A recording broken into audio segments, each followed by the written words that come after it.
Hello বন্ধুরা, তোমরা সকলে কেমন আছো? আশা রাখি সকলেই খুব খুব ভালো আছো। নিপাস ডেলি ব্লগে তোমাদের সকলকে স্বাগত। আজ বৃহস্পতিবার আর এখন সকাল 8টা বাজে। আর আমি আমার ব্লগ এই সকাল 8টা থেকেই শুরু করছি। আজ না একদম ঠান্ডা নেই, আর কাজের সময় তো গায়ে কিছু রাখাই যাচ্ছে না, গরম লেগে যাচ্ছে। আর অদ্ভুত একটা ওলট পালট হাওয়া চলছে, উঠোন ঝাড় দিতে গিয়ে আজকে বেশ অসুবিধেই হলো। আর ওই দেখো আমাদের বাজার বসে গেছে। এই কদিনের মধ্যে জানো তো বাজারটা বেশ জমজমাট হয়ে গেছে।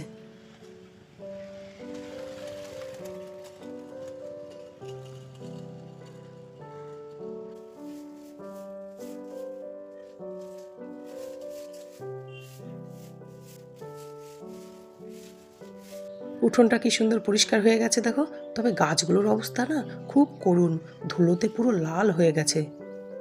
একটা বৃষ্টি না হওয়া পর্যন্ত না গাছগুলো এরকমই থাকবে, কারণ এতগুলো গাছ তো জল দিয়ে ধোয়া যায় না, আর অত পরিমাণ জল আমাদের এখানে গরমকালে নষ্টও করা যায় না। কোনো মতে জল বাঁচিয়ে বাঁচিয়ে গাছগুলোকে জল দিয়ে বাঁচিয়ে রাখাটাই একটা চ্যালেঞ্জ হয়ে যায় গরমকালে আমাদের। তবুও কত গাছ যে নষ্ট হয় জানো না।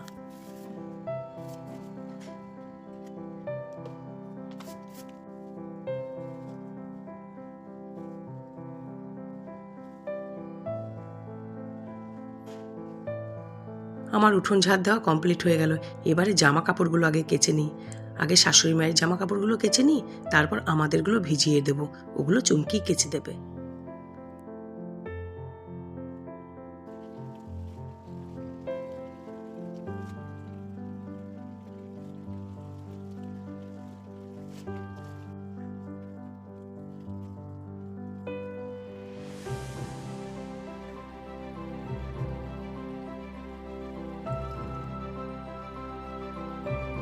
তোমাদের সাথে আমি সংসারের টুকিটাকি অনেক কাজই শেয়ার করি, কিন্তু কখনো বাগানটা দেখাইনি। চলো আজকে তোমাদেরকে বাগানে নিয়ে যাই। যদিও বাগানটা অগোছালো হয়ে আছে, তা থেকেই চলো নিয়ে যাই। আর একটা মাস, তারপর বাগান একদম পুরো পরিষ্কার হয়ে যাবে।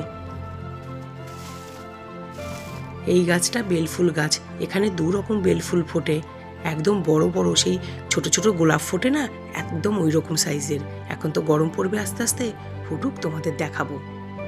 আর দেখো আজ আমি তোমাদেরকে কাগজ ফুলটা কাছ থেকে দেখাচ্ছি। কি সুন্দর দেখো, 2 রকম কালার ফুটেছে। এই গাছটাকে ঠিকঠাক করতেই হবে।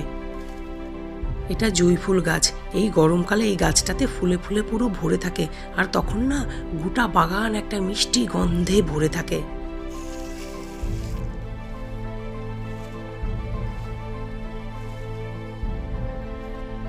আর দেখো লেবু গাছে কি সুন্দর লেবু ফুল ফুটেছে। এটা কাগজি লেবু গাছ। গাছটা বেশি দিন হয়নি, 2 বছর হলো, 2 বছর 3 বছর লাগিয়েছি, কিন্তু এরই মধ্যে না গাছটা অনেকটা বড় হয়ে গেছে, আর বেশ ভালো লেবু আসে জানো। গাছ ব্যাপারটাই আমার ভীষণ পছন্দের, তাই চেষ্টা করি প্রতি বছর বর্ষাকালে 1-2 গাছ অন্তত লাগানোর। সেই রকমই 1-2 করে গাছ লাগাতে লাগাতে বাগানটা পুরো ভরে গেছে। এই কলা গাছটা আমি গত বছর লাগিয়েছি বর্ষাকালে, রাস্তার ওপারে হয়েছিল, উঠে এনে লাগিয়ে দিয়েছি। কতটা বড় হয়ে গেছে দেখো। আর এইটা একটা ডালিম গাছ। এটা এরকম ছিল না জানো, আম গাছের নিচে পড়ে গেছে তো, তাই অমনি হয়ে গেছে। তবুও জল দিয়ে বাঁচিয়ে রেখেছি, কারণ এই ডালিম গাছের ডাল আমাদের লক্ষ্মী পুজোর সময় লাগে। আমাদের লক্ষ্মী পুজোতে নবপত্রিকার পুজো হয়, তখন 9 রকম গাছের সঙ্গে ডালিম গাছও লাগে। গত বছর আমাদের এই আম গাছটাতে একটা আমও হয়নি জানো তো। এবার একটু একটু মুকুল দেখা যাচ্ছে। মা কালী, এবার যেন একটু আম হয়। আমরা তো আছি ঠিক আছে, গাছটা এত বড় হয়ে গেছে যে আশেপাশের বাড়ির না ছাদ পুরো ভরে গেছে। ওরা সারা বছর পাতা খায়। এবার বলো তো একটু আম না পেলে কেমন হয়। আর গাছটাতে আম হলে এত পরিমাণ হয় যে আমি আমার সাইডটুকুই খেয়ে পারি না, লোককে দিয়ে পারি না। তাই ওই সাইডে কতটুকু আম হলো, কি হলো, ওরা কি পেলো, আমি দেখতেও যাই না। উল্টে আমিই বলে দিই, তোদের সাইডে যে আম আছে তোরা ওগুলো নিয়ে নে। আমি অত আম দিয়ে কী করবো।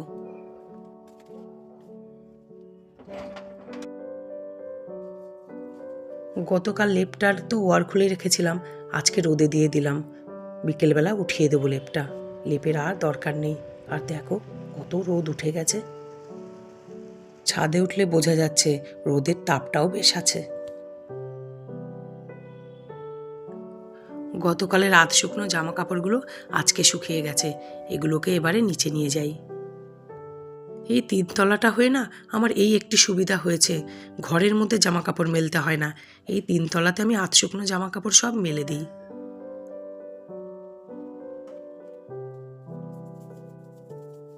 এখন বেশ খানিকটা বেলা হয়ে গেছে, আর সকালের দিকের মোটামুটি আমার সব কাজ কমপ্লিট।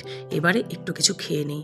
আজকে রুটি করেছিলাম, কিন্তু রুটি আমার খেতে ইচ্ছে করছে না, তাই একটু ম্যাগি করে নিলাম, আর সাথে গরম গরম কফি।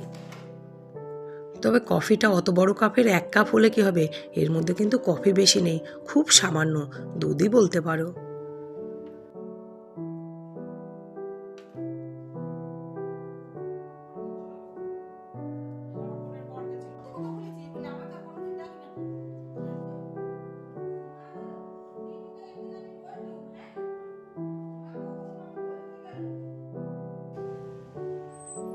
কাল তো উপরতলার অন্যান্য জায়গা পরিষ্কার করেছিলাম, কিন্তু ব্যালকনিটা বাকি ছিল। আজকে ব্যালকনিটা পরিষ্কার করব। মাত্র 2-3টে দিনই হয়, তাতেই কি অবস্থা হয়ে যায় জানো ব্যালকনিটার, ধুলোতে ভরে যায়। মনে হয় যেন কত যুগ আমি ব্যালকনি পরিষ্কার করি না। জানি না কি কারণে এই হ্যাঙ্গিং গাছগুলো শুকিয়ে যাচ্ছে। ওই শুকনো ডালগুলোরই কিছু অংশ কেটে দিলাম। গাছগুলো তো অনেক বছরের পুরনো, তাই জন্যই হয়তো শুকিয়ে যাচ্ছে। আর গাছকে কি বলবো, মানুষই শুকিয়ে যাচ্ছে। প্রকৃতির নিয়মে একটা সময়ের পরে গাছ হোক আর মানুষ হোক, জবাব ঠিক দিয়েই দেয়। তাকে তুমি যতই যত্ন করো, তার যাবার হলে সে চলেই যায়। এই গাছগুলোই যখন বহু বছর আগে লাগিয়েছিলাম, এই গাছগুলো তখন সবুজে ভরা, পাতায় পাতায় ভরা। এখন দেখো এত যত্ন করছি, তাও কেমন শুকিয়ে যাচ্ছে।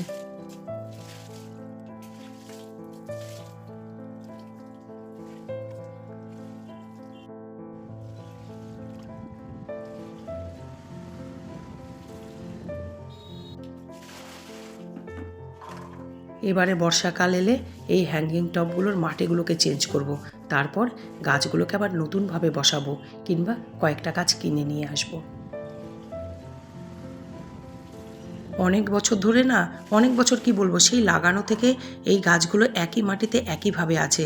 এবার মনে হয় মাটিগুলোকে একটু ঠিকঠাক করা দরকার।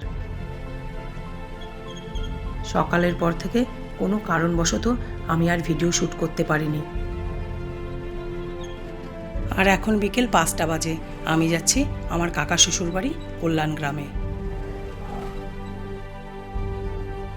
আর এই যে আমি আমার কাকা শ্বশুরের বাড়ি পৌঁছে গেছি।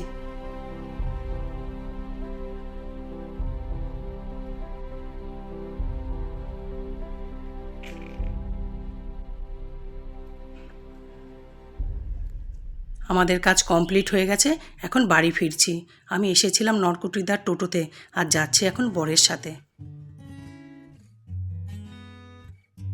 এবার যাবার পালা। আবার দেখা হবে পরের একটি নতুন ব্লগে।